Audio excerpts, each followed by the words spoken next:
Anatomía fisiológica del sistema nervioso parasimpático.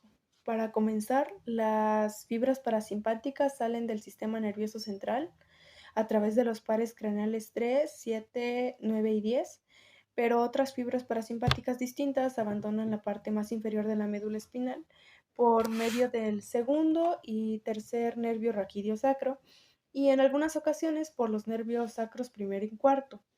En un alrededor del 75%, todas las fibras nerviosas parasimpáticas se van a encontrar en los nervios vagos, es decir, el décimo par. Van a llegar a todas las regiones torácicas y abdominales del tronco y van a suministrar fibras parasimpáticas hacia muchísimos órganos, como lo es el corazón, los pulmones, el esófago, el estómago, todo el intestino delgado, la mitad proximal del colon, el hígado, la vesícula biliar, el páncreas, los riñones y las porciones superiores de los uréteres. Las fibras parasimpáticas del tercer par van a proporcionar, van a suministrar fibras al esfínter de la pupila y al músculo ciliar del ojo. Las del séptimo par craneal van a ir dirigidas hacia la glándula lagrimal, la nasal y la submandibular. Y las del noveno par craneal se van a distribuir por toda la glándula parótida. Las fibras parasimpáticas sacras están en los nervios pélvicos y van a atravesar el plexo sacro formado por nervios raquídeos a cada lado de la médula en los niveles de S2 y S3 y para después distribuirse por el colon descendente, el recto, la vejiga urinaria y las porciones inferiores de los uréteres. Asimismo, esta porción sacra del parasimpático va a suministrar señales nerviosas hacia los genitales externos para provocar la erección. El sistema parasimpático, al igual que el sistema simpático, va a poseer neuronas preganglionares y neuronas postganglionares, pero a excepción de unos pocos nervios parasimpáticos craneales, las fibras preganglionares van a recorrer sin interrupción todo el trayecto hasta el órgano que vayan a controlar como tal. Las neuronas postganglionares van a estar situadas en la pared de este órgano. Para posteriormente, las fibras preganglionares van a hacer sinapsis con estas neuronas y unas fibras postganglionares extremadamente cortas las van a abandonar y para inervar a los tejidos del órgano.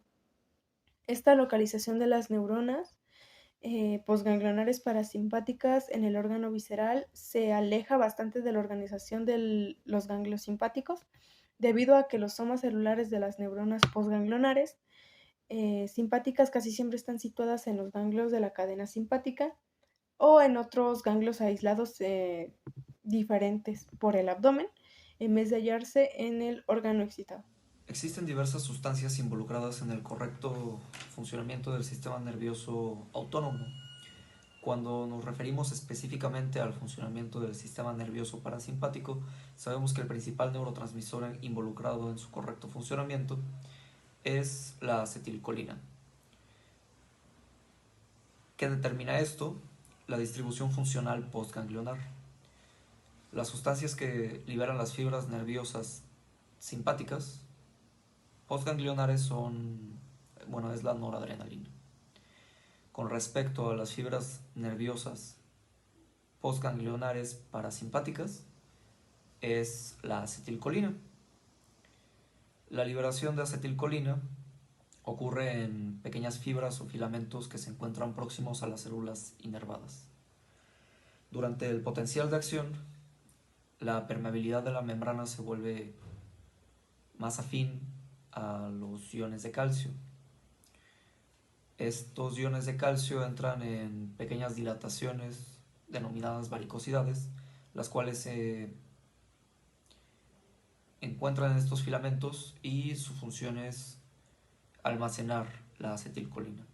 Entonces, cuando el calcio entra en las varicosidades, se libera la acetilcolina y esto permite que este neurotransmisor realice las funciones necesarias para el funcionamiento del sistema nervioso. Entonces, la acetilcolina se sintetiza en las terminaciones finales y en las varicosidades de las fibras nerviosas colinérgicas, donde se va a almacenar en vesículas a una gran concentración hasta que llegue a ser liberada.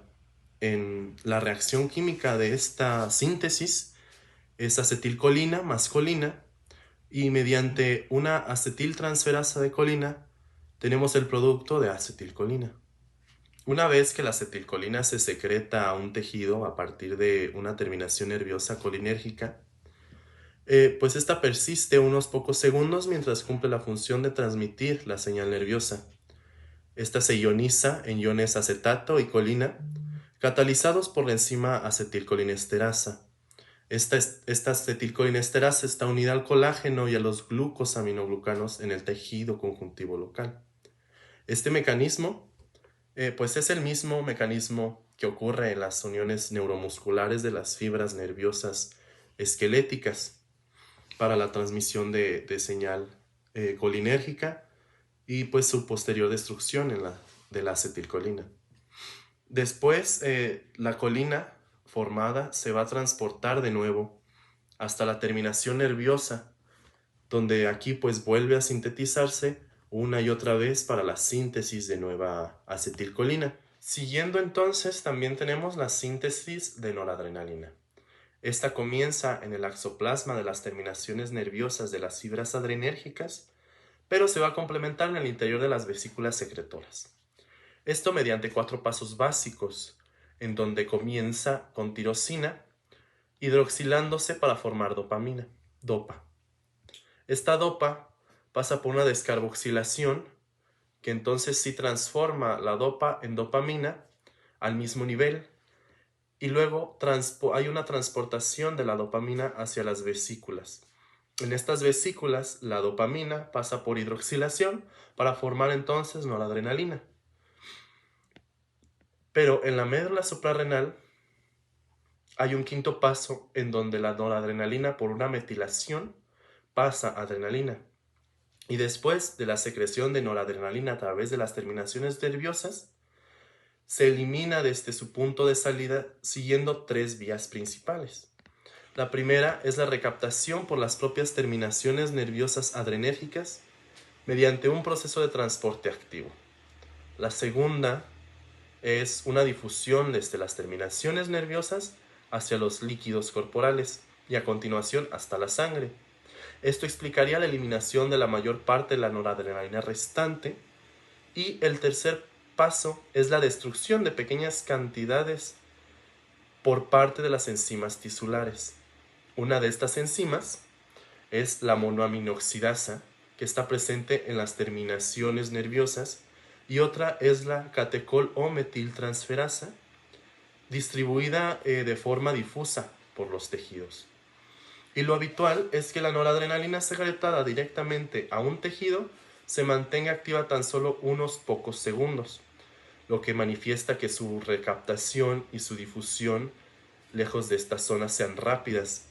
Pero sin embargo, la noradrenalina y la adrenalina liberadas a la sangre por la médula suprarrenal permanecen activas hasta que difunden hacia algún tejido, donde pueden resultar destruidos por la catecolometiltransferasa, y esta acción tiene lugar sobre todo en el hígado. Por lo tanto, cuando se secretan hacia la sangre, la noradrenalina y la adrenalina permanecen activos de 10 a 30 segundos, pero su función disminuye hasta que la excitación de 1 o varios minutos. Bueno, continuaré hablando acerca de los receptores de los órganos efectores. Vamos a ver que antes de que la acetilcolina, la noradrenalina o la adenina, secretadas por una terminación autónoma nerviosa, puedan estimular a un órgano efector, primero deben unirse a los receptores específicos de las células correspondientes. Estos van a estar situados en el exterior de la membrana celular, ligada como un grupo protético a una molécula proteica que atraviesa toda la membrana celular. La fijación de la sustancia va a estar provocando un cambio en la configuración en la estructura de la molécula proteica, la cual puede estar inhibiendo o excitando. Cualquier cambio en la configuración de la estructura normalmente va a abrir o cerrar canales iónicos. Esto va a estar modificando la permeabilidad de la membrana celular frente a los diversos iones. Los iones para sodio o para el calcio van a estar excitando a la célula. En cambio, los iones de potasio van a estar inhibiéndola, ya que van a estar hipernegativando el interior.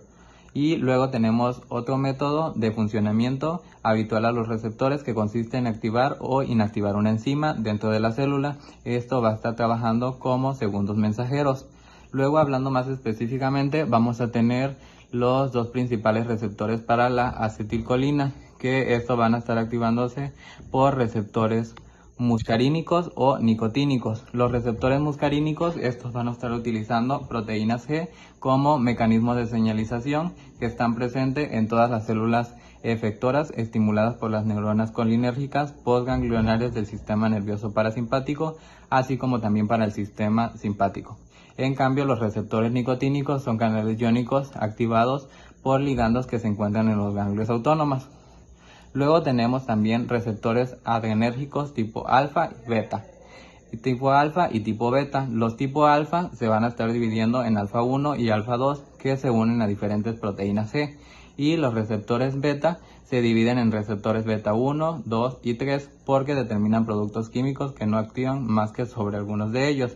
Estos igual van a estar utilizando proteínas G para la señalización. La noradrenalina va a estimular sobre los receptores alfa, pero también los receptores beta, solo que esto en un menor grado. En cambio, la adrenalina va a activar ambos tipos de receptores aproximadamente por igual.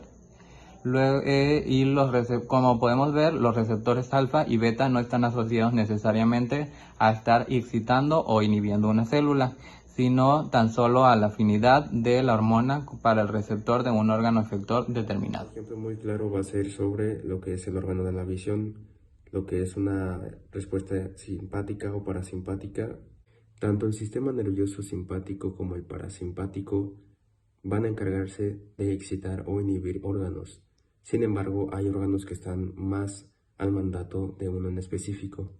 Sin embargo, al mismo tiempo, esta estimulación parasimpática va a hacer o va a provocar la vasoconstricción, lo que va a disminuir el riego sanguíneo y por lo tanto la secreción de estas glándulas. Lo pueden ser la abertura pupilar o el enfoque del cristalino. En el iris, la estimulación simpática va a dilatar la pupila y en la parasimpática va a contraer la pupila. En el cristalino, entonces, la estimulación será mayormente parasimpática porque normalmente este se encuentra relajado y con una función para ver a lo lejos. Pero conforme se estimula el sistema nervioso parasimpático, lo que va a hacer va a darle más convexidad a este cristalino. Otro ejemplo son las glándulas del cuerpo, las cuales van a recibir una potente estimulación del sistema nervioso parasimpático para su secreción acuosa. En el caso de las glándulas apócrinas, esta va a ser una secreción olorosa y va a responder al sistema nervioso simpático y no al parasimpático, así como mediante fibras adrenérgicas y colinérgicas. Las glándulas sudoríparas actúan fibras del sistema nervioso simpático que llegan al hipotálamo a centros donde por lo general llegan fibras parasimpáticas y aparte de ello responden a estímulos colinérgicos. Continuando con los efectos de la estimulación parasimpática en órganos concretos, el sistema digestivo tiene su propia colección de nervios, al cual se le denomina plexo intraparietal o sistema nervioso entérico. En general, la estimulación parasimpática lo que hace es relajar los esfínteres y aumentar el peristaltismo. Esto para que el contenido avance más rápido, además de aumentar la tasa de secreción de las glándulas digestivas. En el corazón, la estimulación parasimpática provoca el descenso de la frecuencia cardíaca y la fuerza de contracción, lo que permite descansar entre episodios de una actividad extenuante.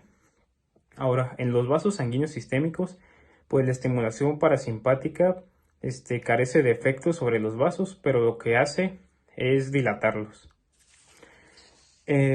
Los efectos de la estimulación parasimpática sobre la presión arterial. Bueno, para empezar, la presión arterial está determinada por dos factores. La primera es la propulsión de la sangre por el corazón y la resistencia del flujo a través de los vasos sanguíneos. Lo que hace la estimulación parasimpática es, a través de los nervios vagos, es reducir el bombeo cardíaco, pero carece de efectos sobre los vasos sanguíneos. El resultado de esto es un descenso de la presión arterial, pero una estimulación vagal muy intensa puede hacer que el corazón puede casi detenerlo por completo o detenerlo también por completo. Esto durante unos pocos segundos y esto es transitorio. Los efectos sobre la estimulación parasimpática en las funciones corporales en general. La mayoría de las estructuras endodérmicas como los conductos hepáticos, la vesícula biliar, el uréter, la vejiga urinaria y los bronquios son excitados por la estimulación parasimpática. Y finalmente, tanto el sistema simpático como el parasimpático participan en la ejecución de los actos sexuales masculino y femenino. Una estimulación parasimpática, por ejemplo, lo que hace es está encargada de las erecciones y de la lubricación. Soy Cecilia Félix y ahora yo les voy a hablar sobre los efectos autónomos sobre los diversos órganos del cuerpo. Les voy a mencionar el órgano y propiamente el efecto en la estimulación parasimpática únicamente. Comenzando con la pupila, vamos a tener que va a presentar una contracción. El músculo ciliar va a estar presentando igualmente contracción en la visión cercana. Respecto a las glándulas, ya sean las nasales, lagrimales, parótida, submandibular, gástricas o pancreáticas, el efecto que van a estar presentando en lo parasimpático va a ser una estimulación de una secreción abundante que esta va a contener enzimas de las glándulas secretoras que pues las estén efectuando. Por el contrario, las glándulas sudoríparas pues nos van a tener como efecto una sudoración en las palmas de las manos. Las glándulas apócrinas no van a tener ningún efecto en lo parasimpático. Los vasos sanguíneos vemos que va a ser el efecto más frecuente, que va a ser un efecto escaso o nulo. Respecto al corazón, el ritmo del nódulo sinusal va a tener una disminución de la frecuencia, el músculo cardíaco igual una disminución de la fuerza de contracción, especialmente en lo que corresponde a las aurículas, y las coronarias van a tener una dilatación. Ahora, pasando a los pulmones, vamos a ver que los bronquios van a presentar una contracción y los vasos sanguíneos probablemente una dilatación. En el tubo digestivo, la luz va a estar aumentando el peristaltismo y el tono, y los esfínteres van a tener una relajación, en la mayoría de las veces únicamente. Respecto al hígado, la vesícula y las vías biliares van a tener una ligera síntesis de glucógeno. El riñón no va a presentar ningún efecto respecto a esto. Ahora, con la vejiga urinaria, el destrusor va a tener una contracción, el trígono va a tener lo contrario, que es una relajación. Respecto a la piel, no va a haber ningún efecto, incluyendo sangre, coagulación, glucosa, lípidos, metabolismo basal, secreción de la médula suprarrenal, ya pasando a otros temas. En la actividad mental tampoco va a haber ningún efecto, músculos piloerectores tampoco, músculo esquelético tampoco, y en los adipocitos de igual forma no va a haber ningún efecto. En cuanto a la relación de la frecuencia de estímulos con los efectos simpático y parasimpático, tenemos que va a existir una diferencia entre el sistema nervioso autónomo y el sistema nervioso esquelético. Esta diferencia va a radicar en que solamente va a hacer falta una frecuencia de estimulación baja para que se pueda llevar a cabo una activación plena de los efectores autónomos, y pues en general un solo impulso nervioso que dure de cada pocos segundos va a ser suficiente para poder mantener un efecto simpático parasimpático de una manera normal, y pues la activación total se va a alcanzar cuando las fibras nerviosas descarguen cada 10 o 20 veces por segundo. Y pues este valor se va a contrastar con el funcionamiento máximo del sistema nervioso esquelético, el cual va a producir de 50 a 500 impulsos por segundo o hasta más. El sistema nervioso simpático y parasimpático siempre están activos. Sus tasas basales de funcionamiento se conocen como tono simpático y tono parasimpático respectivamente, y este factor reside en aumentar o disminuir el funcionamiento de un órgano. Un ejemplo del tono parasimpático es cuando hay una intervención quirúrgica y se extrae una parte del nervio vago de la parte intestinal y se va a producir una atonía intestinal grave. Y esto resulta como un bloqueo en la parte intestinal y también un estreñimiento, debido a que cuando ya sea que se corten nervios simpáticos o parasimpáticos, el tono muscular del órgano va a disminuir, pero el mismo organismo va a producir una tipo compensación para que no se termine afectando tanto y tratar pues de compensar este daño. Aunque en el sistema parasimpático este sistema de compensación llega a tardar mucho tiempo. Y un ejemplo de tono parasimpático de nuevo es por ejemplo en una vagotomía, que es la extracción de una parte del nervio vago, en este caso en el corazón. Cuando hay una extirpación quirúrgica del nervio vago, se llega a aumentar los latidos por minuto y esto no se llega a compensar hasta aproximadamente 6 meses, que es lo que puede durar en llegar a la compensación. Bueno, yo soy Paola y bueno, continuando con esta parte de los reflejos autónomos como tal, tenemos que los reflejos autónomos, pues dentro de muchas funciones viscerales del cuerpo van a estar reguladas propiamente por estos reflejos autónomos. Bueno, hablando primero de reflejos autónomos cardiovasculares, tenemos que pues varios reflejos van a servir para estar controlando, por ejemplo, la presión arterial y la frecuencia cardíaca, donde dentro de estos reflejos va a estar un reflejo importante que va a ser el reflejo vasoreceptor, que va a estar situado pues en muchas paredes de arterias que llegan a ser muy importantes para el cuerpo, donde van a estar aumentando la presión y estos van a transmitir señales hacia el tronco del encéfalo, donde pues se van a estar inhibiendo los impulsos simpáticos y en cambio van a estar excitando los parasimpáticos. Por tanto, pues va a descender la presión arterial a la normalidad. Otro de los reflejos, tenemos los reflejos autónomos digestivos. Dentro de estos, pues tenemos que va a estar conformado por la parte superior del tubo digestivo y el recto para estar controlados pues, por estos reflejos autónomos.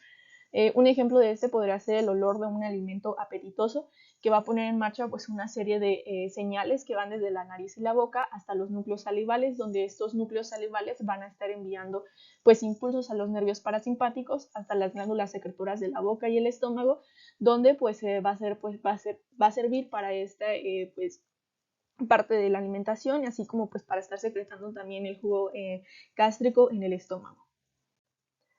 Dentro de otros reflejos tenemos pues el vaciamiento de la vejiga urinaria, donde el estiramiento de este órgano va a enviar impulsos hacia la médula sacra y este a su vez va a estar generando una contracción refleja de la vejiga y una pues, relajación de los esfínteres urinarios, lo que va a estar facilitando la micción.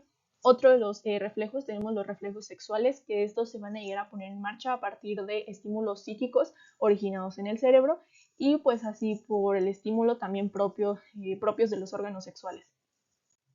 Por último, dentro también de otras funciones, va a ser concretar estas aportaciones de regulación, por ejemplo, esta parte de regulación de la secreción pancreática, el vaciamiento de las vesículas biliares, así como la excreción renal, sudoración y concentración sanguínea en glucosa. Ahora les hablaré sobre la farmacología del sistema nervioso autónomo.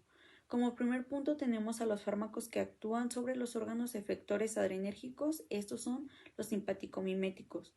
Como sabemos, una inyección intravenosa de noradrenalina produce básicamente el mismo efecto por todo el cuerpo que la estimulación simpática. Por tanto, la noradrenalina recibe el nombre de fármaco simpático-mimético o adrenérgico. La adrenalina y la metaxonamina reciben son fármacos de este mismo nombre. Estos compuestos difieren entre sí por el grado en que estimulan los diferentes receptores en órganos efectores simpáticos y por la duración de su acción. Los fármacos más importantes que estimulan unos receptores adrenérgicos específicos son la fenilefrina y el salbutamol. Como tercer punto tenemos a los fármacos que bloquean la actividad adrenérgica. Esta actividad puede bloquearse en diversos puntos del proceso estimulador, como son los siguientes. El número 1 sería en evitar la síntesis y almacenamiento de noradrenalina en las terminaciones nerviosas simpáticas. Como número 2 tenemos en impedir la liberación de noradrenalina desde las terminaciones nerviosas simpáticas. El tercero sería bloquear los receptores simpáticos beta y como cuarto, la actividad simpática puede anularse con fármacos que supriman la transmisión de impulsos nerviosos a través de los ganglios autónomos. Ahora tenemos a los fármacos que bloquean la actividad colinérgica en los órganos efectores. Estos son los antimuscarínicos. La atropina y otros fármacos como la homotropina bloquean la acción de la acetilcolina sobre los órganos efectores colinérgicos muscarínicos. Estos fármacos no influyen sobre la actividad nicotínica de la acetilcolina de las neuronas postganglionares o en el músculo esquelético.